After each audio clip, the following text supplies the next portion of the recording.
So, 12 years na chichi.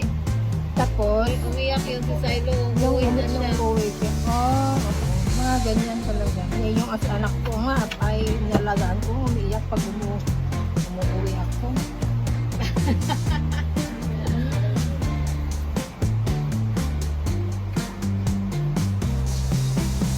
For good na. Kala lagi siguro nila na mag-steady na lang tayo. Sabi niya, Walang forever. sabi niya sa akin, you die here, kung nakikitan niya ako. Hello? Hmm.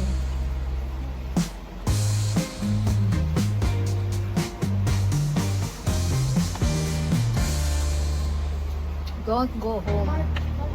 You stay here Just- until you die. Yeah. Ganon din sila. You stay here until you die. Ah? Oo, be, yan. Pero hindi ko alam kung anong time. Siguro mag-day sila pag Sunday. Bali, ang dito ako sa may meeting lang. Sarap ng sabaw. Uwi ko muna dito na lang po.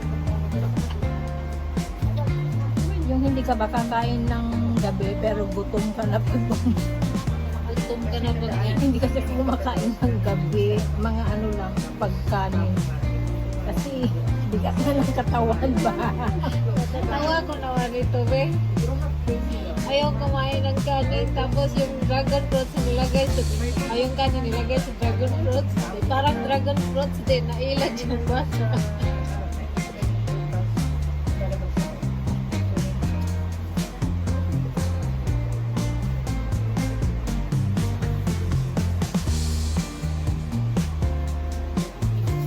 Okay, di ba? Nasa simbahan ako, kumakalam yung simura ko, gutom. Wala snack doon. Meron namang kanin. Hindi sa simbahan. Simbahan ng Katolik. Meron nga doon sa baba. Ay, oo, yung mga nagtitinda ng ano, meron sa baba.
Sarap naman itong luto na ano. Magustuhan kaya ito ni Madam. Ano yung carrot? May itlog. Pero Kailang creative siya, guys. Ah, Ano yung nasa gitna itlog at saka ano yan? broccoli. Ano pa? Egg lang. Meron din. Ang ilagay. Wala ang egg na sa yellow. Pakuluan lang yung ano. Yung broccoli. Mag-try daw ko. Tapos anong sauce? Walang sauce, babe. Dirito lang. Ne? Wala lagi. Walang sauce. Ayan o. Chili yan. Oh, chili. Tapos powder lang. Chicken powder. Ito nga. Creative eh. Creative siya. Anong outcome niya? Tingnan ko nga. Walang outcome. Di na sinabasa ibang lugar na po.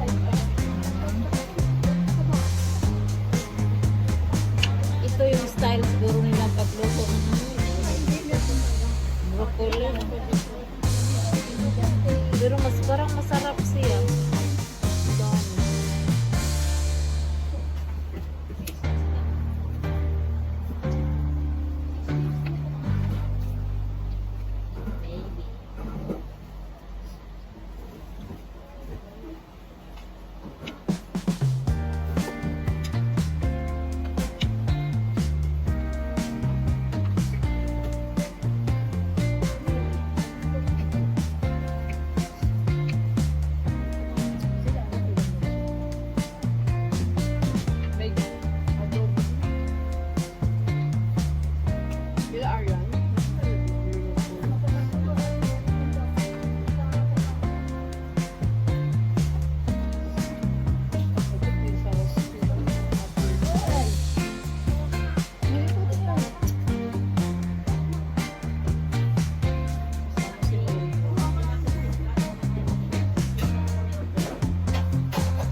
Anong flavor mo? Yung din ka.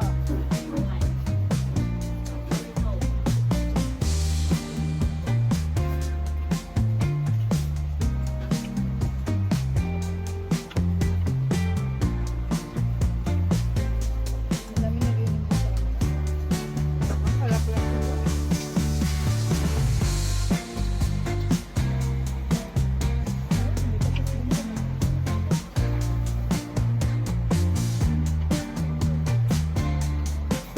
gusto niya yung ulam. Kumakain siya ng Filipino food. Very good. Ano yun eh? Pilipino na ba? Filipino yan. Nani? Ako na na yun.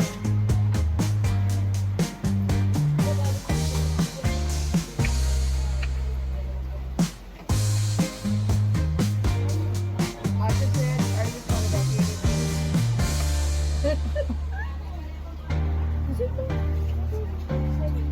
I think they're from the Philippines, yeah? Kahapon nung dun sa ano, sa may sa atin kami, nakasabay ako dun matanda. 10 years na daw sila dun sa team. Dun sa team sa atin.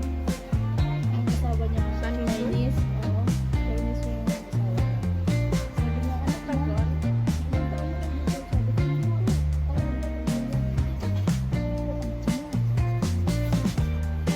sinubukan ng asawa niya sa Baybas. Balita lang yan. Buti pinapayagan ng amo mo sa kinasama mo. Sa saan? Ayan. Masama siya. Pero yung amo, hindi holiday. May pasok siya. Ako may pasok ako. Ay, may pasok ako. Bukas ko lang ako. Pero kahit may pasok ako, kahit ako nasama ka. Oo, sinasama namin. At least dikit na dikit sa'yo. Paano kung umuwi ka dyan? Paano kung umuwi ka? Umuwi ka sa Pilipinas?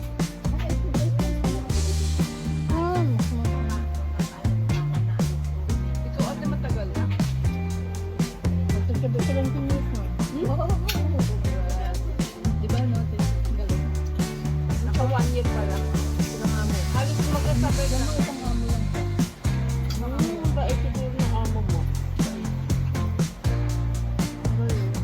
Kaya nga ayaw na nila pagturo yun nga.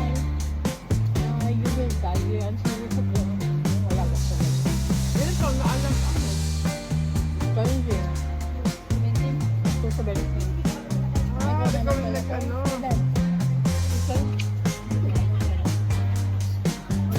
Tatagal kaya ako sa'yo ng ganun katagal.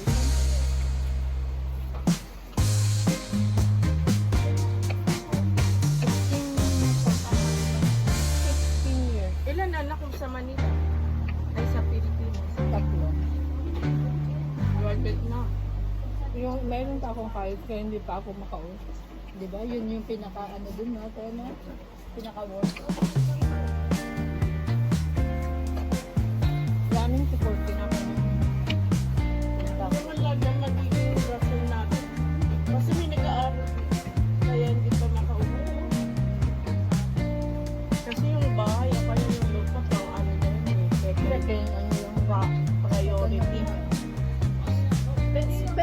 pwedeng sabay. Diba? Kung yung sabay ko, kaya mo. Kung marunong ka, magbago.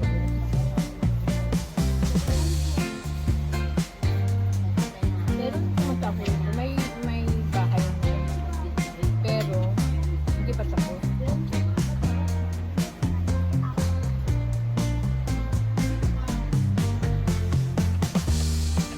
Hindi ang maganda kasi dito, pwede kong umuwi taon-taon. Ayun. Hindi tulad sa Ibang bansa. Sa Asia. talagang tatapusin mo muna. Ilang years ka dun, Bes? Sa ano? Or Bago ka makapag. Ang sayang, Jar. Saudi. Riyadh. Okay naman doon. Ano, mabait sa amin. Pero malalaki ang bahay. Bless naman ako doon. Awa ng Diyos, Milyon. hindi ka Ay, ano, mansion. Oh, awa ng Diyos, di ka nakaranas ng kalupitan, no? Ganon.